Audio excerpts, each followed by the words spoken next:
Christmas Day 1863. While church bells rang and candles burned in warm homes, 12 children were sold like cattle, not for survival, not for war, but for profit. Their master laughed, drank, and counted his coins, believing God himself had blessed the deal. But that night, when the snow fell heavier and the plantation went silent, something came for him. This is not a ghost story. This is not a legend. This is what happens when cruelty celebrates Christmas. The sale took place just after dawn, when the frost still clung to the ground like a thin layer of glass. Christmas morning arrived quietly on the plantation, the sky pale and indifferent, the air sharp enough to sting bare skin. A makeshift platform had been raised near the dirt road where traders passed through, its wooden boards damp from melting ice. The master insisted the sale happen early, before church bells rang, before the day could soften anyone's conscience. He called it efficiency. In truth, he did not want witnesses who might hesitate or look away too long. The children were brought out in a line, 12 of them, barefoot despite the cold, their breath visible as they huddled together. Some were still rubbing sleep from their eyes, confused as to why they had been pulled from their quarters before sunrise. The youngest clutched the sleeve of an older girl, her fingers stiff and red from the cold. They had been told nothing, only ordered to stand still and keep their heads up. Mothers watched from a distance, restrained by overseers, hands shaking, mouths covered to muffle screams that burned in their throats. Buyers arrived on horseback and wagons, their boots crunching against the frozen earth. They inspected the children the way one inspects livestock, lifting chens, pressing fingers into thin arms, checking teeth, asking ages that were often guessed rather than known. The master stood nearby, coat buttoned neatly, ledger tucked under his arm. He spoke calmly, confidently, explaining that children were easier to train, easier to break, and far more profitable in the long run. He smiled as coins changed hands, each clink echoing louder than the sobs behind him. The sale was conducted under the thin excuse of legality and tradition. The year was 1863, a year soaked in blood and war, yet this corner of land clung desperately to the old ways. Christmas, to the master, was not a sacred day but an opportunity. Prices were higher when emotions ran high, when buyers believed they were securing a gift or an investment blessed by the season. He told himself that God understood business, that Scripture had room for cruelty as long as it was orderly. One by one, the children were separated. A boy no older than 8 was dragged toward a wagon as he called for his sister, his voice cracking as his feet slipped on the ice. 2 siblings who had shared the same blanket since birth were sold to different men within minutes of each other, their hands tearing apart as they were pulled in opposite directions. The sound of crying mixed with the snorting of horses and the murmur of bargaining voices, creating a noise that settled deep into the bones of everyone present. Nearby, a small church stood silent, its doors closed, its windows dark. Evergreen wreaths hung from the entrance untouched, while a wooden cross loomed above the scene like a witness forced to watch. The contrast was cruel and unavoidable. On one side, the promise of peace and salvation. On the other, children being priced, labeled, and erased from the only families they had ever known. Snow began to fall lightly, flakes landing on bare shoulders and tangled hair, melting almost instantly. By the time the sun fully rose, the line was gone. Wagons rolled away in different directions, carrying pieces of the same shattered family across miles they would never retrace. The ground where the children had stood was marked with footprints and dark patches where tears had soaked into the soil. The master closed his ledger, satisfied, already calculating how the money would improve his house, his land, his standing. Behind him, the mothers collapsed to their knees, their wails rising into the cold air as the last echoes of Christmas morning faded into something unrecognizable. For the children, Christmas had always been spoken of in whispers and half-promises, a day that carried the faint possibility of kindness even within the boundaries of bondage. They had heard older slaves say that masters were sometimes gentler on holy days. That work slowed. That punishments were fewer. That morning, some of them had woken with cautious hope, believing that the day might pass differently. A few had been given scraps of bread the night before, saved carefully and shared among siblings as if it were a feast. Each child carried something small, something almost invisible to anyone who was not looking closely. One boy kept a smooth stone in his pocket, worn round from years of rubbing it between his fingers whenever fear crept in. A girl had tied a fraying ribbon into her hair, faded from countless washings, but still precious because her mother had once worn it. Another child hid a crude wooden figure under his shirt, carved secretly from a broken crate, its edges rough but familiar. These objects were not toys so much as anchors, reminders that their lives held meaning beyond labor and ownership. As they stood in the cold, the children tried to stay close to one another, drawn together by instinct rather than instruction. The older ones attempted to shield the younger, wrapping thin arms around trembling shoulders, whispering reassurances they did not fully believe themselves. Some asked quietly where they were going, whether they would be back before nightfall. No answers came, only sharp orders to stand still and keep quiet. Confusion settled into fear, and fear into a silence that felt heavier than crying. When the wagons approached, the reality began to sink in. The children watched unfamiliar faces stare at them with calculating eyes, heard voices discuss strength and obedience, saw hands gesture toward them as if choosing fruit from a tree. The younger ones did not understand the words, but they understood the tone. They sensed that something final was happening, something that would not be undone by prayers or good behavior. A girl began to shake uncontrollably, her teeth chattering not just from the cold, but from the growing certainty that this day was a farewell.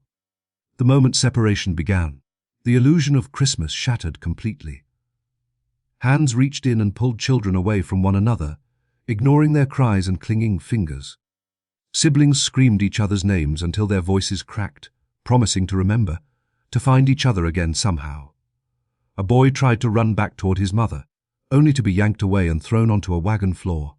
His small gift fell from his shirt and was crushed beneath a boot, splintering into useless pieces. As the wagons moved, the children looked back at the only world they had known. They saw familiar faces growing smaller, heard cries fade into the distance, felt the vibration of wheels carry them farther with every turn. Some shut their eyes tightly, trying to imagine they were still in their quarters, still wrapped in the thin comfort of family. Others stared openly, desperate to memorize every tree, every fence, every outline of home, afraid that forgetting would be another kind of death.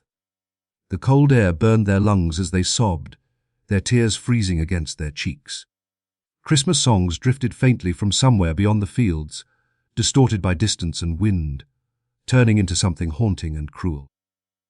The children did not know where they were going or what awaited them, only that this Christmas would follow them forever, marking the moment their lives split into before and after, a memory so sharp it would cut deeper with every passing year. As night fell, the plantation house glowed with warmth and excess, standing in harsh contrast to the darkness that swallowed the surrounding fields. Candles lined the windows, their golden light spilling onto the snow like a false promise of comfort. Inside, the master moved through his home with practiced ease, his boots polished, his coat exchanged for finer evening wear. The day's events were already being filed away in his mind as a successful transaction, nothing more. To him, Christmas had delivered exactly what it was meant to deliver. The dining table was heavy with food, far more than any single family could consume in one night. Roasted meat, fresh bread, spiced wine, and sugared fruits filled the room with rich scents that clung to the walls. Guests gathered, neighbors and associates who knew better than to ask where the extra money had come from. Laughter rose easily, fueled by drink and shared assumptions. The master raised his glass more than once, speaking proudly of prosperity and good fortune, of how the year had tested him and how he had emerged stronger. Between bites and toasts, he spoke of the sale with casual satisfaction. He described it as a necessary decision, a clever move in uncertain times. He joked about how eager the buyers had been, how children always fetched a good price, if one knew how to present them. His words were met with nods and murmurs of agreement. No one challenged him. No one mentioned the screams, the tears, or the way the children had clung to one another. Those details did not belong at a Christmas table. Music drifted through the house as a small group played familiar carols, their melodies softened by thick carpets and heavy drapes. The songs spoke of peace and goodwill, of holy nights and promised redemption. The master hummed along absently, tapping his fingers against his glass. He felt no contradiction. In his mind, faith and ownership existed comfortably side by side. He believed himself a righteous man, a provider, a pillar of order in a chaotic world. As the night deepened, the wine loosened his tongue further. He boasted of improvements he planned to make to the estate, repairs to the roof, new furnishings, perhaps even land expansion once the war settled. The money from the sale was already transforming into tangible comforts in his imagination.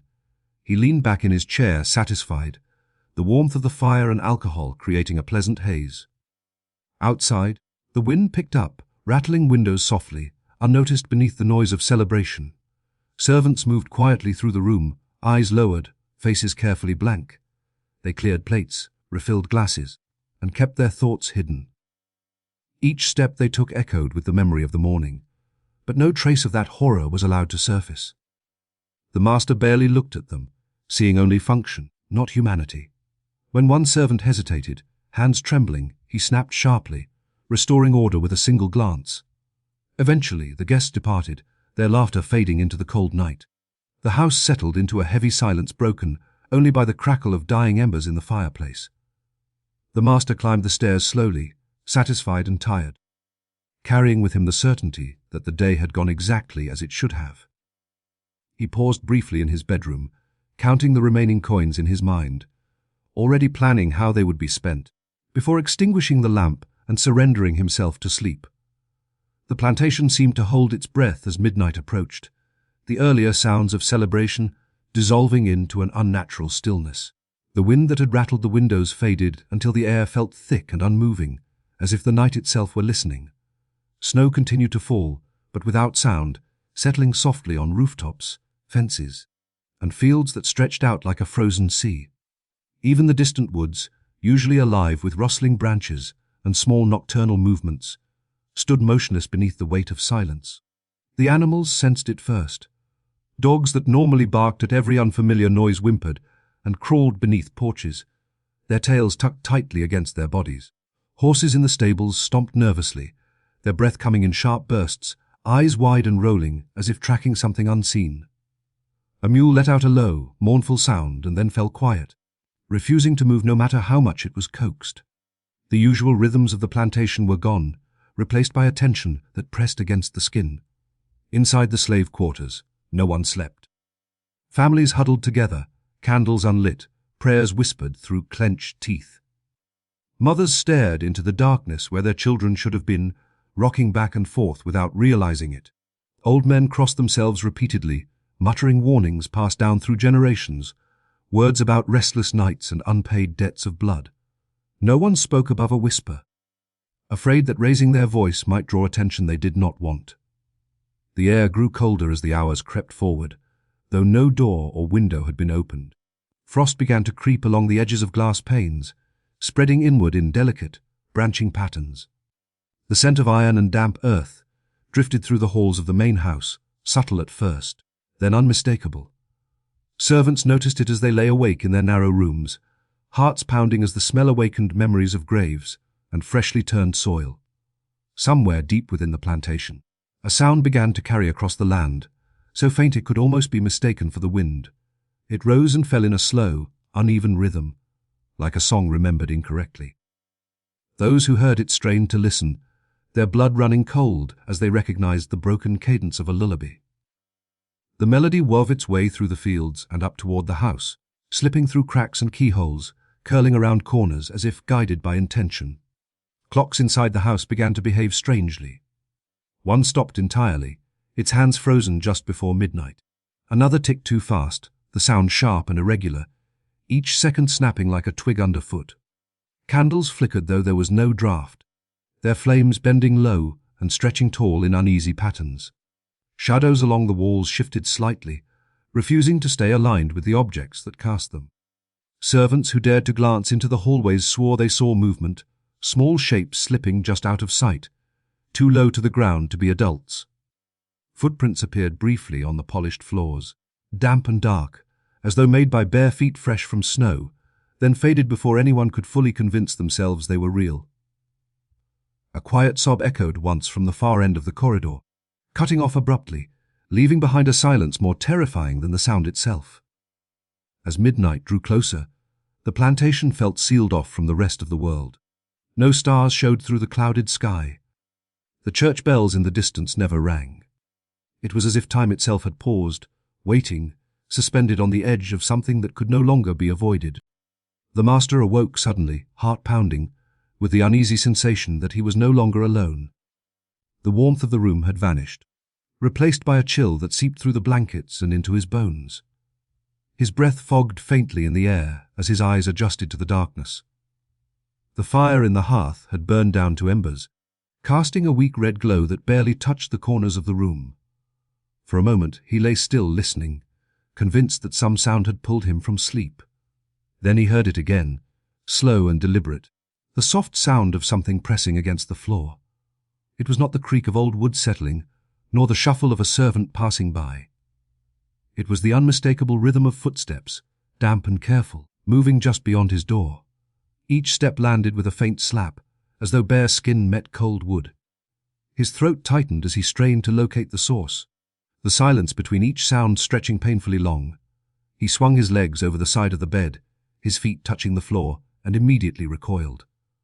The boards were wet. When he looked down, his eyes widened as he saw dark footprints leading away from the doorway and into the shadows of the hall. They were small, uneven, the kind left by children running through snow. A cold dread spread through his chest as he followed them with his gaze, noticing that more appeared even as he watched, forming slowly, as if something unseen was still walking. The smell reached him next, sharp and metallic, mixed with the earthy scent of damp soil.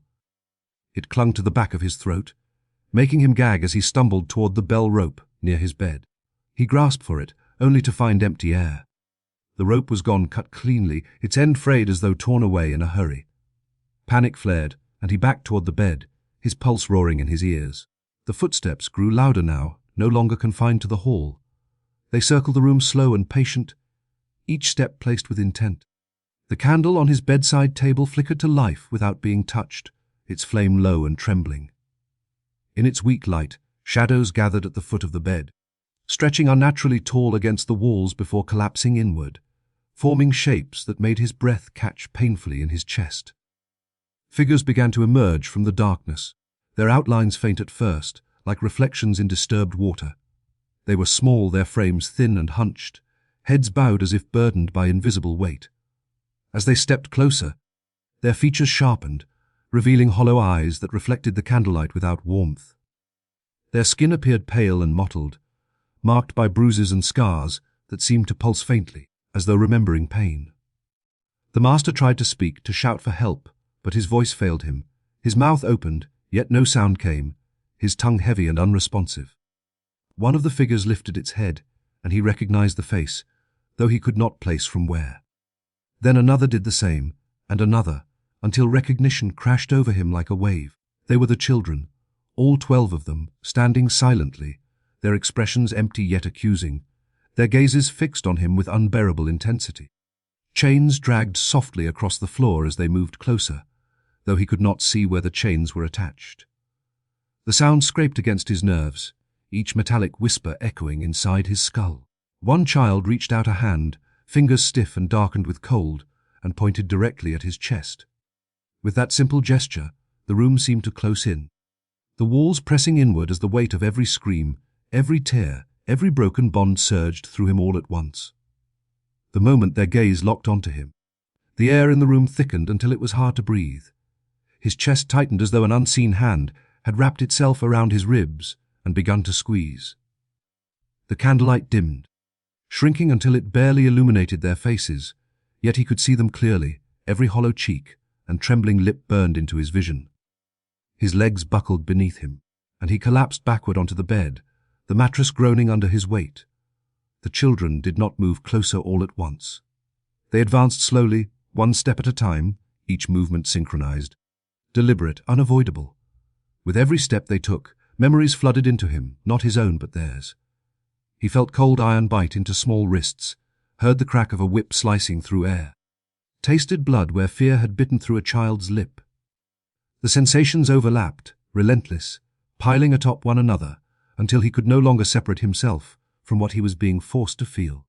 His mind raced for explanations, for prayers, for anything that might shield him, but each thought dissolved before it could fully form. He tried to remind himself of laws, of rights, of ownership. Yet those words rang hollow, stripped of meaning in the presence of what stood before him. The children's eyes reflected not rage, but something far worse, a quiet certainty that made his skin crawl. They did not need to shout or accuse. Their silence spoke with crushing clarity. One by one, they raised their hands. As they did, the room seemed to fracture, walls fading into shifting images of the past. He saw himself towering over them, heard his own voice bargaining, laughing, dismissing their cries as inconvenience. He watched wagons rolling away again and again, each time carrying a different child, each time his heart had remained untouched. Now every moment replayed with unbearable detail, forcing him to witness the consequences he had spent a lifetime ignoring. The pressure in his chest intensified, his heartbeat growing erratic and loud, pounding like a drum inside his ears. He clawed at his shirt, fingers fumbling uselessly, as if he could tear the feeling out of himself. His vision blurred, tears streaming down his face as understanding finally took hold. This was not revenge born of anger. This was judgment shaped by truth, cold and impartial, delivered without mercy. The children began to speak, not with their mouths, but directly into his mind. Their voices overlapped, young and old all at once, recounting hunger, loneliness, endless nights crying into straw, the terror of being led away from everything familiar. Each voice carried its own weight, its own sorrow, yet together they formed a single overwhelming chorus. He tried to block it out, pressing his hands over his ears, but the sound came from within, echoing through his very bones. As the voices reached their peak, the room grew unbearably cold. Frost crept across the walls, racing outward from the children's feet, climbing furniture, sealing windows shut with thick ice. His breath came in ragged gasps, each inhale burning his lungs like shards of glass. He could feel his heart struggling, slowing, faltering beneath the weight of what he was being made to carry. The figures stopped just inches from him. One child stepped forward, so close he could see the fine cracks in their lips, the faint tremor in their hands. Slowly, deliberately, the child placed a hand against his chest. The touch was icy, searing through flesh and bone, and in that instant, every excuse he had ever made collapsed, leaving him alone with the full measure of what he had done. Dawn arrived hesitantly, a pale grey light creeping across the plantation, as though unwilling to reveal what the night had left behind. The snow had stopped falling, leaving the world unnaturally still. No rooster crowed, no birds stirred in the trees. The servants emerged from their quarters slowly, drawn by an unease that had settled deep in their chests. Something was wrong, and everyone felt it before anyone spoke it aloud. When they reached the main house, they noticed the door standing slightly open. It had been closed and bolted the night before, yet now it hung ajar, swaying faintly despite the absence of wind. The air spilling out from inside was colder than the morning itself, carrying with it the sharp scent of iron and damp earth. No one wanted to be the first to step inside, but fear of punishment outweighed fear of the unknown. They moved through the hall cautiously, their footsteps echoing too loudly against the polished floors. Dark, damp footprints marked a winding path through the corridor, small and uneven, fading as they reached the staircase. The servants exchanged glances, their faces drained of color. Some crossed themselves. Others whispered prayers under their breath. Every instinct told them to turn back, but they continued upward, drawn toward the master's chamber. The bedroom door stood wide open. Inside, the fire had long gone out, leaving behind a cold hearth dusted with ash. Frost traced the edges of furniture and crept across the floor in thin, branching lines. The bed curtains hung stiff and unmoving, and there, sprawled across the mattress, lay the master. His body was twisted unnaturally, as though he had tried to pull away from something that would not let him go. His eyes were wide open, glassy and unblinking, fixed on a point just beyond the ceiling. His mouth was frozen in a silent scream, lips stretched tight, teeth bared in terror. His hands were clenched deep into his chest, fingers curled so tightly they had torn fabric and skin, leaving dark stains beneath his nails. There were no wounds that explained his death, no blood spilled across the sheets, no sign of struggle beyond the expression carved into his face. The windows were locked from the inside. The door showed no marks of forced entry. His valuables sat untouched on the dresser, coins and jewelry laid out, neatly as they had been the night before. The room felt sealed, cut off from reason and explanation. One servant noticed something else, something that made her knees weaken. At the foot of the bed, faint footprints appeared again, leading toward the master, then stopping abruptly. They did not turn back. They did not continue onward. They simply ended, as though whoever had made them had vanished into the air. As the morning light strengthened, even those marks began to fade, leaving behind dry, spotless wood. Word spread quickly across the plantation. Neighbors arrived, whispering among themselves, offering theories that collapsed under scrutiny. Some claimed his heart had given out. Others suggested madness or guilt. No one could explain the terror frozen into his features, a fear so profound it seemed to radiate from his body. The doctor who examined him shook his head repeatedly, finding nothing he could name or treat. By midday, the house was filled with murmurs and uneasy glances toward corners and doorways. Servants refused to enter the bedroom alone. Horses would not approach the front of the house, rearing and pulling away as if sensing something lingering in the air. The plantation, once loud with command and routine, felt hollowed out, as though something essential had been ripped from its center, leaving behind only silence and dread. In the weeks that followed, the plantation never returned to its former rhythm. Orders went unheard, schedules unraveled, and the air itself seemed heavy with reluctance. Workers moved more slowly, glancing over their shoulders, avoiding certain paths without ever agreeing to why. The master's name was spoken less and less, as though saying it might invite something back. Even in daylight, parts of the land felt dimmer, as if sunlight refused to settle there for long. The soil, once praised for its reliability, began to fail. Crops sprouted unevenly, leaves yellowing long before harvest, stalks collapsing as if weakened from within. Rain either came too hard or not at all, washing seeds away or leaving the ground cracked and dry. Overseers blamed weather, then labor, then bad luck, but no explanation held. Each failed season deepened the sense that the land itself remembered something it would not forgive. People from neighboring farms noticed it too. Traders avoided the road that cut past the property, choosing longer routes rather than past the gates. Some claimed their horses refused to cross the boundary, snorting and pulling back as if they sensed danger. Others spoke of sounds drifting across the fields at night, faint but unmistakable, carried on the wind when the world grew quiet. Laughter too soft to belong to adults, crying that rose and fell without source. Christmas came again the following year, and with it unease. Decorations were sparse, celebrations muted. No feast was held in the big house. Candles were lit reluctantly, then extinguished early. As night settled in, families stayed close together, doors barred, prayers whispered with renewed urgency.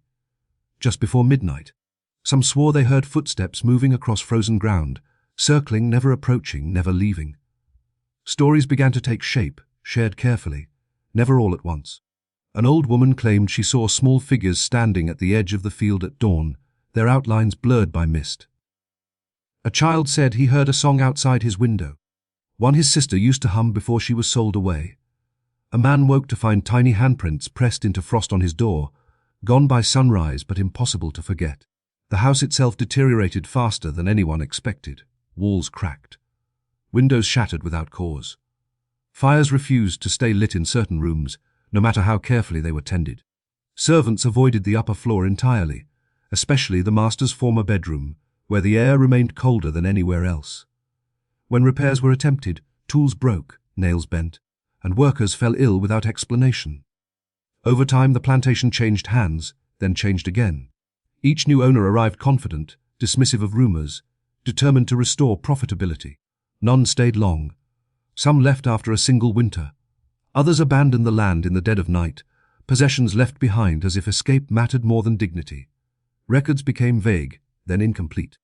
The property slipping into obscurity as word spread quietly of a place where prosperity never lasted.